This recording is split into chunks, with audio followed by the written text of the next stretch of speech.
Olá pessoal, tudo bem com vocês? A nossa aula de hoje é sobre o reino Monera. Lembra que nós temos 5 reinos na natureza e o primeiro que nós vamos estudar é o Monera, tá? Nós já estudamos vírus, mas vírus não tem reino. Então, o Monera é o primeiro reino. Quem faz parte dele? Bactérias, árqueas, que são bactérias também, mas vivem em locais extremos, e cianobactérias, que antigamente era chamada de alga azul, tá bom? Então, só que assim, o assunto é muito extenso e eu dividi em duas partes. Então, hoje nós vamos ver a primeira parte e na próxima aula nós vemos o restante, tá bom? Então, vamos lá. Bactérias e árqueas. Elas vivem em todos os ambientes, tá? São os seres mais abundantes do planeta.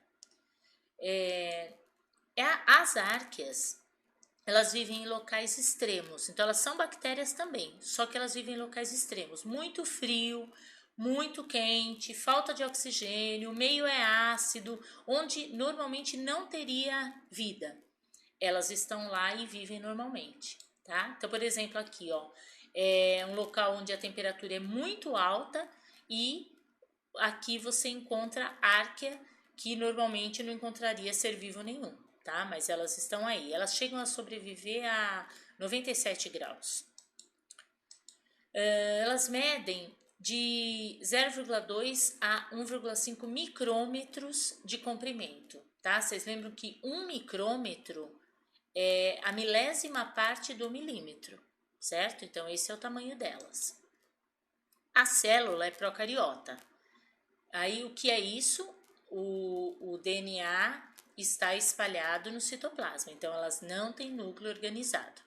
E elas têm parede celular, mas essa parede celular não é igual à célula vegetal. Assim, a proteção, a função que é de proteger é a mesma, mas ela é constituída de açúcar e proteína, tá? É diferente da parede celular da célula vegetal.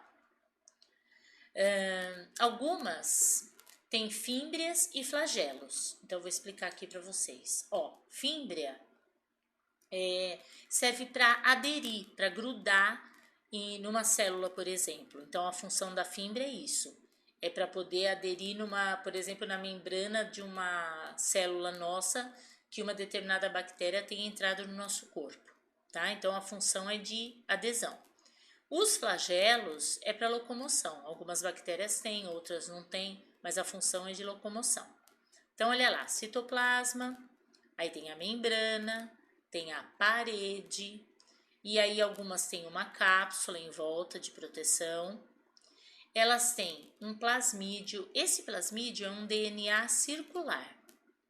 E também tem o DNA espalhado aqui, tá? Então, o plasmídio é um DNA circular.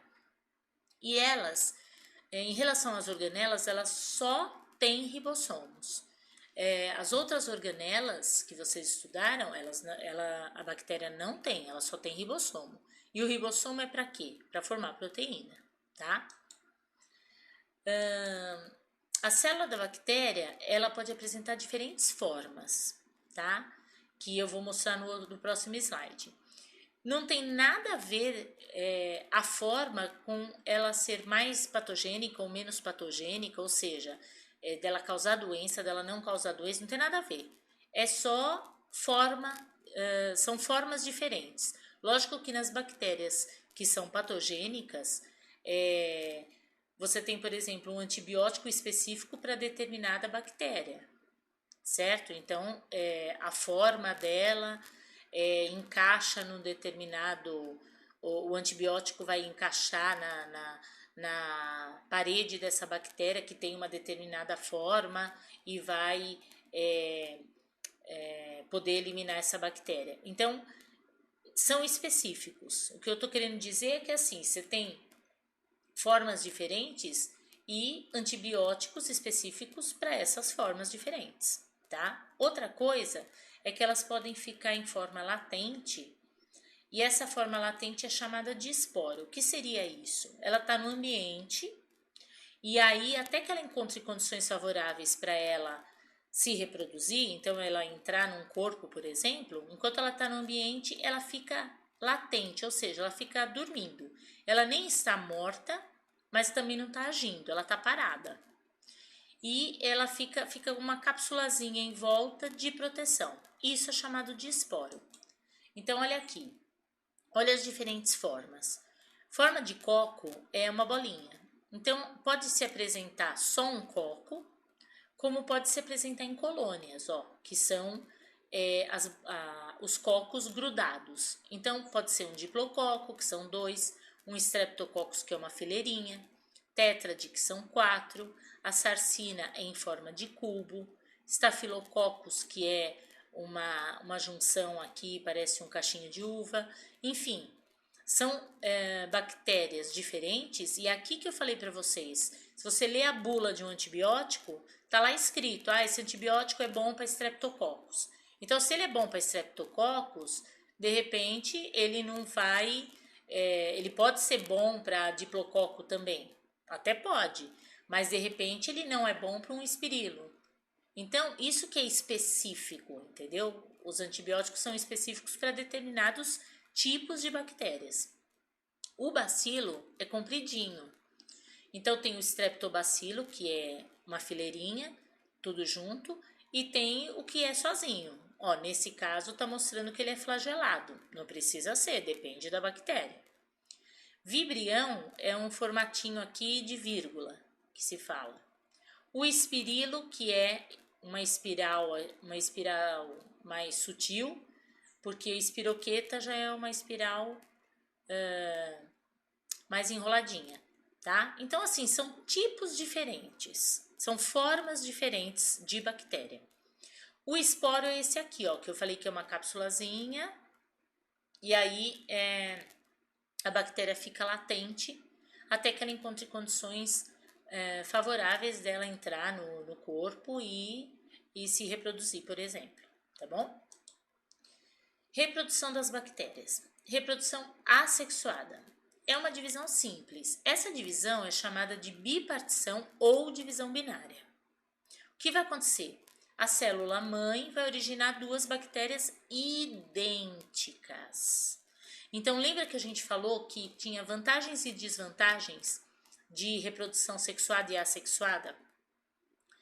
A vantagem da assexuada é que é rapidinho, ó. Esse processo aqui dura assim mais ou menos 20 minutos. Agora, a desvantagem é que elas são idênticas. Se elas são idênticas, elas são clones. Então, elas não vão evoluir, tá? Porque elas são iguais. Então, acontece assim, ó. Tem uma bactéria, o DNA tá aqui. Esse DNA vai se duplicar. Aí, ó, ela vai começar a fechar aqui com a parede, com a membrana. Fechou e separa. Então, essas bactérias são idênticas à célula mãe. Tudo bem? Isso é uma bipartição ou divisão binária. Já a reprodução sexuada, a vantagem dela é o quê? É que tem uma variabilidade genética. Então, as bactérias que se originarem são diferentes da célula mãe que começou, né? Das células mães, porque são 2 que vão se juntar, porque nós estamos falando de sexuada.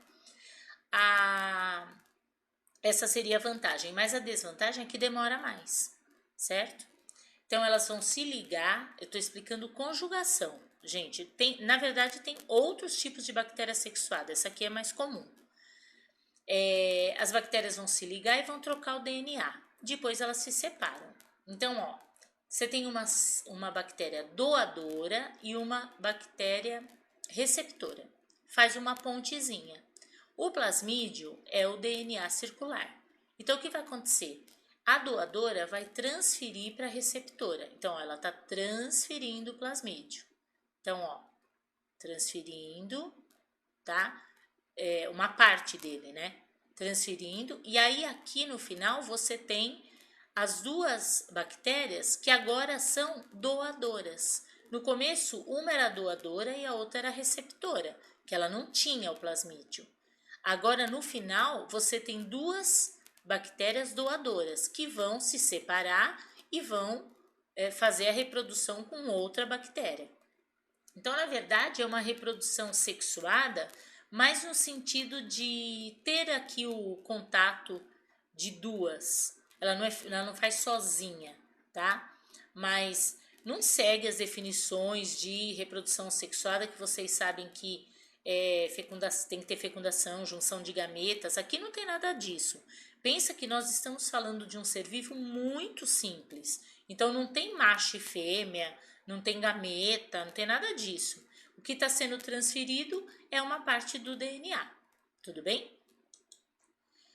Diversidade das bactérias. Quanto à nutrição, elas podem ser autótrofas, tá? Ou seja, produzir seu próprio alimento através da fotossíntese bacteriana e da quimiossíntese. Qual a diferença? A fotossíntese bacteriana, ela vai produzir o alimento dela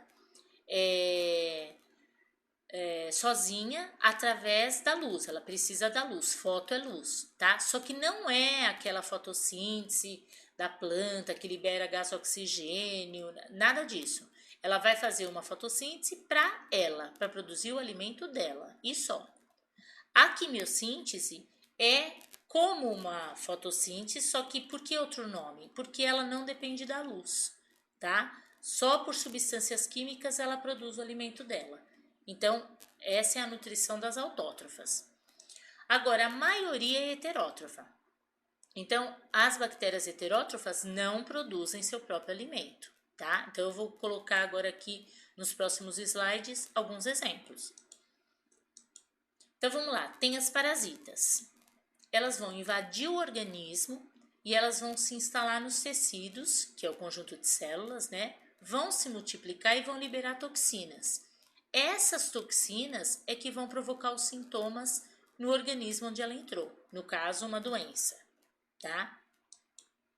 Grandes epidemias surgiram também por conta das bactérias. Então, eu coloquei um exemplo aqui característico, que é a peste negra, que ela foi causada por uma bactéria que estava presente na pulga dos ratos. Matou 75 milhões de pessoas no século XIV, tá? Tem as bactérias decompositoras. Então, vou falar do ciclo aqui. Vamos lá. Tem os seres heterótrofos, tudo bem? Qualquer um deles. Morreu. Esses heterótrofos morreram. Aí, o que vai acontecer? Eles vão ser decompostos, tá? Então, açúcar, gordura, proteína faz parte do corpo do heterótrofo. As bactérias decompositoras vão decompor essas substâncias e vão transformar essas substâncias em água, gás carbônico e sais minerais. Quem vai absorver isso aqui são os seres autótrofos. Então, esses seres nós estamos falando de plantas, estamos falando de algas, então elas absorveram essas substâncias. E aí o que vai acontecer? A gente tem que fechar esse ciclo. Então, esses autótrofos vão servir de alimento para os heterótrofos, que vai começar tudo de novo. Então, essas decompositoras são bactérias que fazem parte, os fungos também, né? Aqui, fazem parte de cadeias e teias alimentares a partir do momento que seja um autótrofo ou seja um heterótrofo, morre. Aí entra essas bactérias e os fungos decompositores para fazer a reciclagem dessa matéria na natureza, tá? Acredita-se que a vida na Terra tenha surgido a partir das bactérias. Então, assim, há aproximadamente 3,5 bilhões de anos atrás, a atmosfera era composta de metano, amônia, hidrogênio e vapor de água. Então, acredita-se que, é uma das hipóteses mais aceitas, tá? Acredita-se que com o trovão, houve o resfriamento da Terra, chuva, trovão, raios, entrando em contato tudo isso com essas substâncias da atmosfera, houve a produção de substâncias orgânicas na água, que é o quê? Açúcar, proteína, gordura lá na água. Então, é um alimento, tá?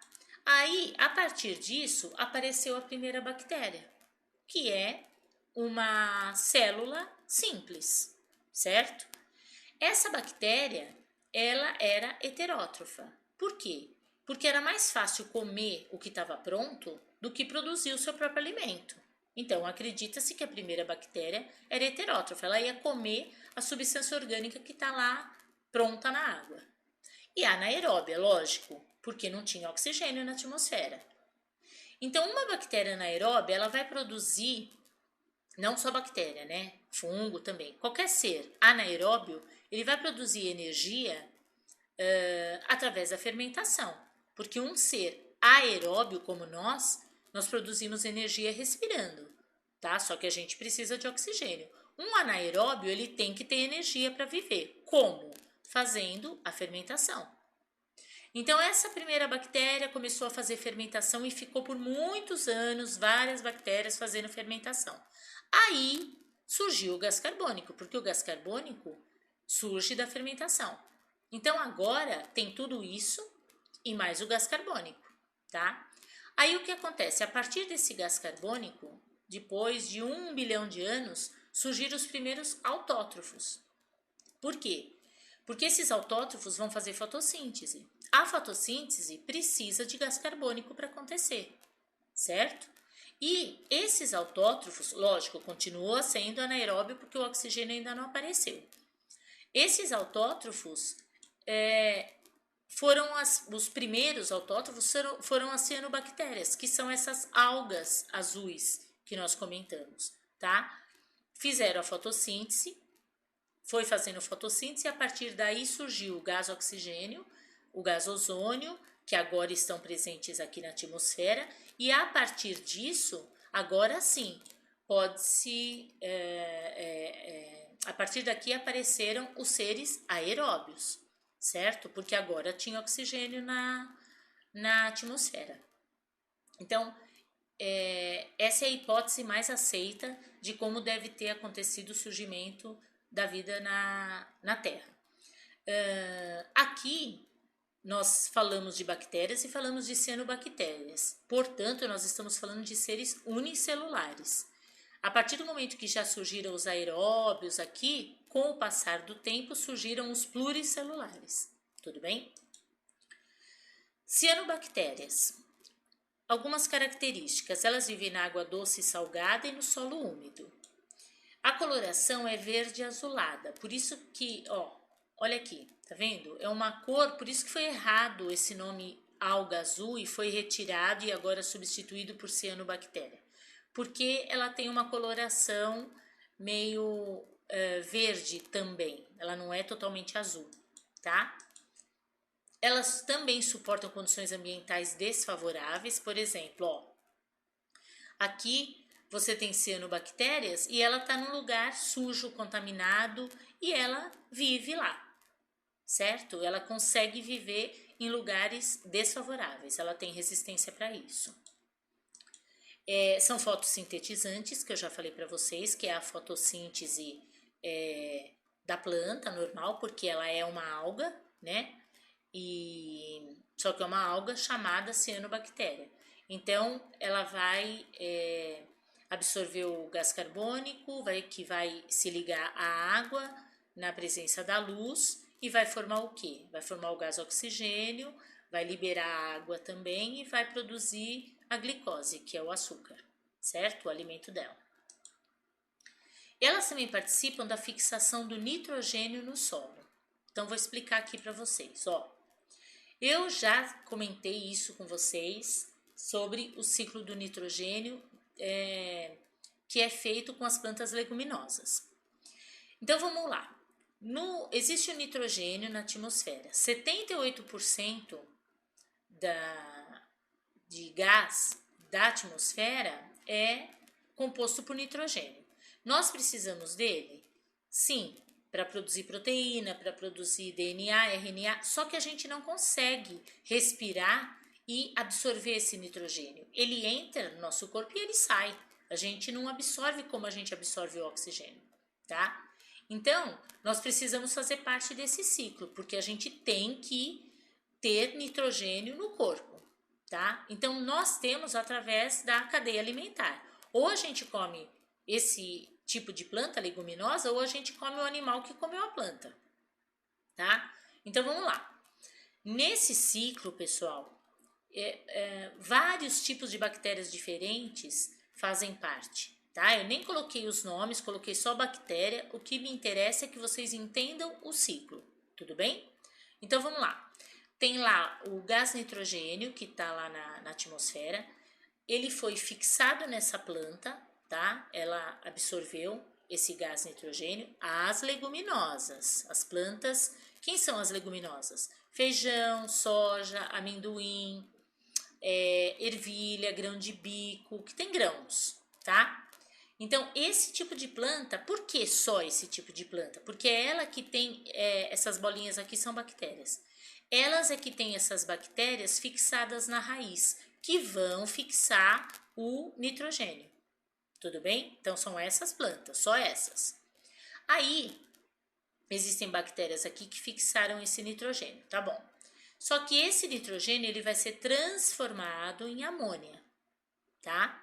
Essa amônia também, isso é reação química, tá, pessoal? Essa amônia, ela também veio da morte e decomposição de plantas e animais, certo? Só que essa amônia vai ter que ser transformada em nitrito por outro tipo de bactéria. Esse nitrito vai ser transformado em nitrato por outro tipo de bactéria. E aí esse nitrato vai ser absorvido pela planta, quer dizer, teve que acontecer, não importa aqui esses nomes não, tá? O que eu quero que vocês entendam é assim, é que teve que acontecer toda essa transformação até chegar numa substância que a planta consegue absorver. É isso, são transformações químicas. Agora, vocês vão ter oportunidade de aprender isso mais para frente quando vocês estudarem química, tá? Então, por hora, o que vocês têm que saber é o quê? Que as leguminosas fixam o nitrogênio. Esse nitrogênio vai ser transformado por vários tipos de bactérias, tá? Transformados em substâncias que a planta leguminosa consegue absorver. É isso.